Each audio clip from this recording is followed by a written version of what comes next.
look what's just come in the post for me. A lovely parcel. And here's a note.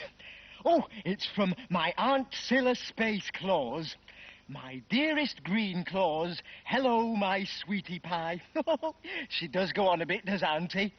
I was tidying up the cellar when I found this baby euphonium. It used to belong to your great-great-uncle Maestro Claus. Perhaps you'll enjoy getting a few tunes out of it. Oh, let's have a look. A baby euphonium. So that's what a baby euphonium is. I shall quickly master a tune or two, and then I'll give a grand concert. Now, you have to blow in here, don't you? Oh, my claws, it's dark in here. Oh, something's not quite right. Hello, Claus. Look at my baby euphonium, Iris. Oh. We're going to practice on it, and then we'll give a grand concert. What do you play? Football. Oh, this is serious, Iris. No! Can I march in front of you? You know, with a short skirt and silver boots, and I can chuck a stick up in the air. Oh, that's not very suitable for a grand concert, Iris. No? No. Hey, look. There's instructions here. It says to put this bit up to your mouth and to vibrate the air with your tongue. Oh, well, what does that mean? This. Oh, my claws, how surprising. I'll have a go. Now, I have to purse my lips. Do that again. Your voice sounded all weird. Hello? See? Hello? I'd rather get a note, though. Flying raspberries. That was nearly a note. Try again. Brill! Try a few more notes. Oh, that's Alma. She says, will you please stop making that terrible noise and do something quieter, like plant one of your fabulous seeds? Oh, certainly, Alma. But I must practice for my grand concert, you know. Which seed shall we plant, Claus? Oh, that silvery one looks like my new baby euphonium. Let's have that one. Put the seed in, pat it down, Gently, and water it. and put it into the secret growing place in the riddle tree. And Alma will tell us when it's grown into a plant, won't you, Alma? She said she will. Good. Now then, Iris, let's sort out what you're going to play at this concert. Oh, can't I march in front of you, like I said? No, we're supposed to play duets. Well, I'm sorry, Claus. I just can't play anything. Don't worry, Iris. I've thought of the answer. You hop on your bike and go and find some blades of grass. Bring them back here and we'll play them. Play a blade of grass? Are you having me on? No, I'm not. I promise. And while you're away, I'll practice the birdie song. It's Percy and Alma's favourite tune. I'll see you later. Bye-bye, Iris.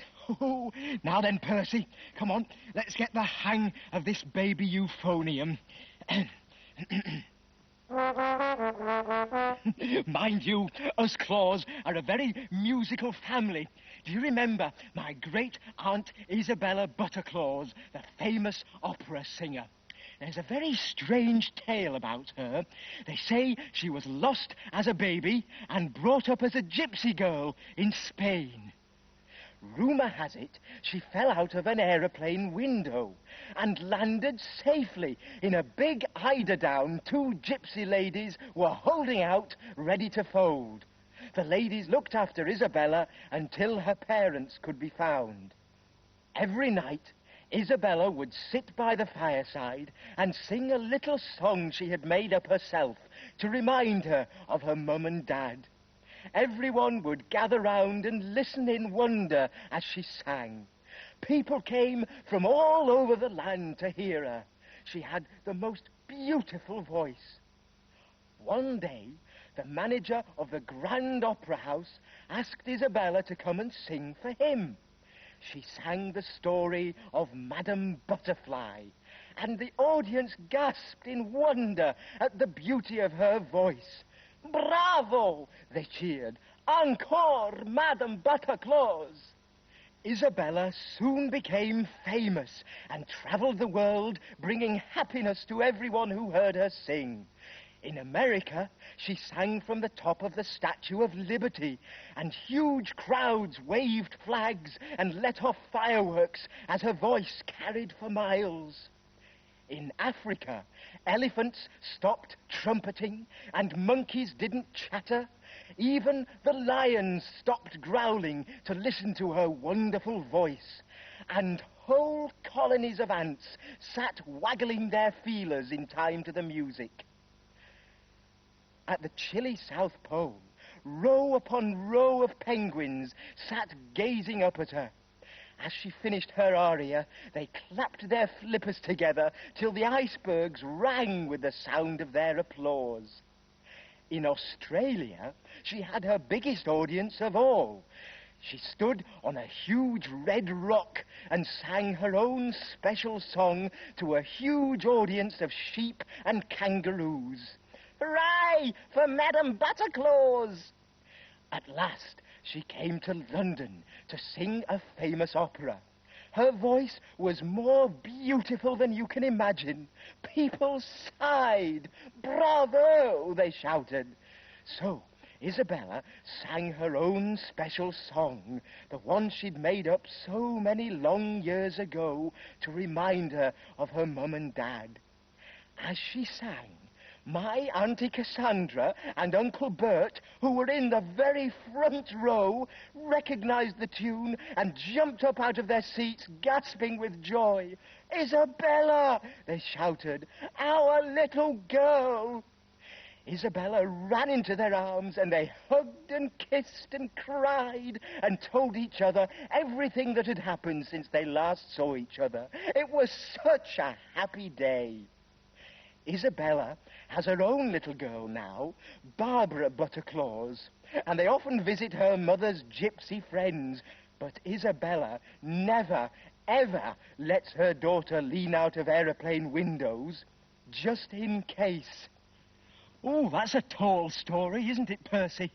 Now then, let's get down to this baby euphonium. Now, these pressy things make the notes, don't they?